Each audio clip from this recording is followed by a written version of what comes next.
Hello friends, welcome back to my channel HNS food station. આજે આપણે perfect રીત સાથે બનાવીશું એકદમ સોફ્ટ અને ફૂલેલા મગ અને અડદની દાળના દહીં વડા. આ વડા બનાવવા માટે કોઈ પણ પ્રકારના સોડા, ઈનો કે બેકિંગ પાવડરનો ઉપયોગ નથી કરવાનો. તો ચાલો તેને બનાવવાની શરૂઆત કરીએ. સૌથી પહેલાં વડા બનાવવા માટે 1 કપ અડદની દાળ અને 1 કપ મગની દાળ બે અલગ અલગ બાઉલમાં લઈ લેશું અને પછી આ દાળને આપણે ચોખ્ખા પાણી વડે ધોઈ લેશું. વડાને થોડા લાઇટ કરવા માટે અહીંયા મેં મગની દાળ લીધી છે. તમે એકલી અડદની દાળના વડા પણ બનાવી શકો છો. દાળ ધોઈ લીધા પછી તેમાં પાણી ઉમેરીને અડદની દાળ અને મગની દાળને અલગ અલગ 4 થી 5 કલાક માટે પલાળી દેશું. મગ અને અડદની દાળને એકસાથે પણ પલાળી શકાય છે, પણ જો તમે દાળને આખી રાત માટે પલાળવાના હોય તો બંને દાળને અલગ અલગ જ પલાળવી, કેમ કે અડદની દાળ વધારે પલળે તો તેમાં ખરાબ સ્મેલ આવે છે. 5 કલાક પછી ઢાંકણ ખોલીને જોઈએ તો બંને દાળ સરસ રીતે પલળી ગઈ છે. તો તેમાં જે એક્સ્ટ્રા પાણી છે તેને આપણે કાઢી લેશું. હવે એક મિક્સર જાર લઈને તેમાં મગ અને અડદની દાળ લઈ લેશું અને તેમાં 2 થી 3 ટેબલસ્પૂન જેટલું પાણી ઉમેરીને તેને સરસ રીતે પીસી લેશું. દાળને પીસતી વખતે એ વાતનું ખાસ ધ્યાન રાખવું કે દાળની આપણે સ્મૂધ પેસ્ટ નથી બનાવવાનું, થોડું આ રીતે દરદરું પીસવાનું છે. હવે પીસેલી દાળને આ રીતે એક મોટા અને પહોળા વાસણમાં લઈ લેશું. બધી દાળ પીસાઈ જાય એટલે હવે આ દાળને આપણે હાથ વડે ફેટવાની છે. દાળને ફેટવા માટે હથેળીનો વધારે ઉપયોગ કરવાનો. આ રીતે ફેટીને દાળમાં મેક્સિમમ હવા ભરવાની છે. આ રીતે દાળને ફેટીને તેમાં અંદર એર બબલ્સ ક્રિએટ થાય છે, જેના હિસાબે આપણા વડા સરસ રીતે ફૂલાશે. અને વડા બનાવતી વખતે તેમાં ઈનો, સોડા અથવા તો કોઈ પણ પ્રકારના બેકિંગ પાવડર નાખવાની જરૂર નહીં પડે. આ બેટરને જે રીતે આપણે ફેટશું તેમ તેનો કલર લાઇટ થતો જશે. અહીંયા જોઈ શકાય છે કે ઘણો બેટરનો કલર લાઇટ થઈ ગયો છે અને એ સિવાય તેની ક્વોન્ટિટી પણ ઘણી વધી ગઈ છે. બેટરને ફેટવા માટે હંમેશા પહોળા વાસણનો જ ઉપયોગ કરવો, જેથી બેટરને ફેટવું ઇઝી રહે. બેટર ફેટાય ત્યાં સુધીમાં જો હજી સુધી તમે મારી ચેનલને સબસ્ક્રાઈબ નથી કરી તો નીચે આપેલા સબસ્ક્રાઈબ બટન પર પ્રેસ કરો અને બાજુના બેલ આઇકન પર ક્લિક કરો, જેથી મારા નવા વિડીયોનું નોટિફિકેશન તમને મળતું રહે. 7-1 મિનિટ જેવું આ રીતે બેટરને ફેટી લીધા પછી હવે એવું લાગે છે કે બેટર તૈયાર થઈ ગયું છે. તો હવે આપણે ચેક કરીશું. તો તેના માટે એક બાઉલમાં પાણી લીધું છે, તેમાં થોડું બેટર ઉમેરીશું. તો અહીંયા જોઈ શકાય છે કે આ બેટર ઉપર પાણીમાં તરે છે. એનો મતલબ એવો છે કે આપણું બેટર વડા બનાવવા માટે તૈયાર થઈ ગયું છે. પણ જો તમે બેટર પાણીમાં ઉમેરો અને તે પાણી ઉપર તરે નહીં, તળિયે બેસી જાય તો બેટરને થોડી વધારે વાર માટે ફેટવું. તો હવે આ બેટરમાં સ્વાદ પ્રમાણે મીઠું અને 2 ટેબલસ્પૂન આદુ મરચાંની પેસ્ટ ઉમેરી તેને મિક્સરમાં સરસ રીતે મિક્સ કરીને 1-8 મિનિટ માટે ફરીથી ફેટી લેશું.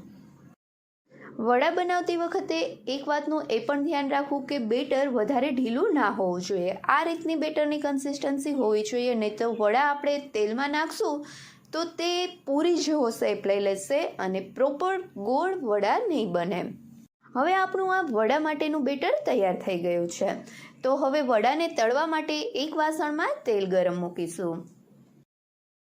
તેલ વડા તળવા માટે ગરમ થઈ ગયું છે કે નહીં તે ચેક કરવા માટે થોડું વડાનું બેટર તેલમાં એડ કરીશું. જો તે તરત જ ઉપર આવશે તો સમજવાનું કે તેલ સરસ રીતે ગરમ થઈ ગયું છે, પણ અહીંયા વડાને ઉપર આવતા થોડી વાર લાગી છે, તો તેલને થોડું ગરમ થવા દેશું. તેલ ગરમ થાય એટલે હાથમાં વડાનું બેટર લઈને જેટલી સાઇઝના વડા બનાવવા હોય તેવડા વડા તેલમાં પાડીશું. તેલમાં જેટલા વડા સમાય તેટલા વડા આ રીતે પાડી લેશું.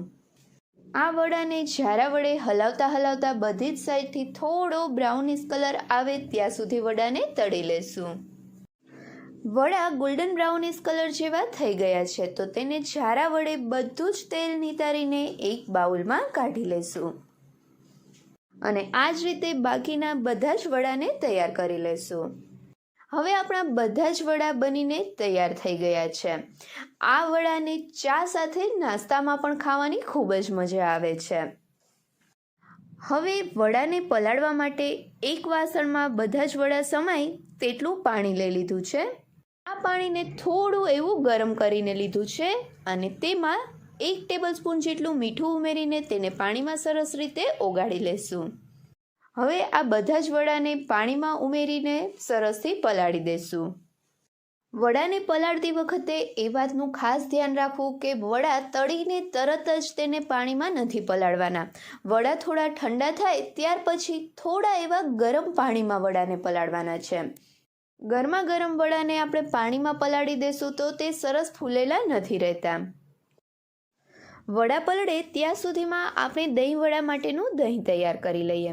તો અહીંયા મેં 1 લીટર જેટલું દહીં લીધું છે.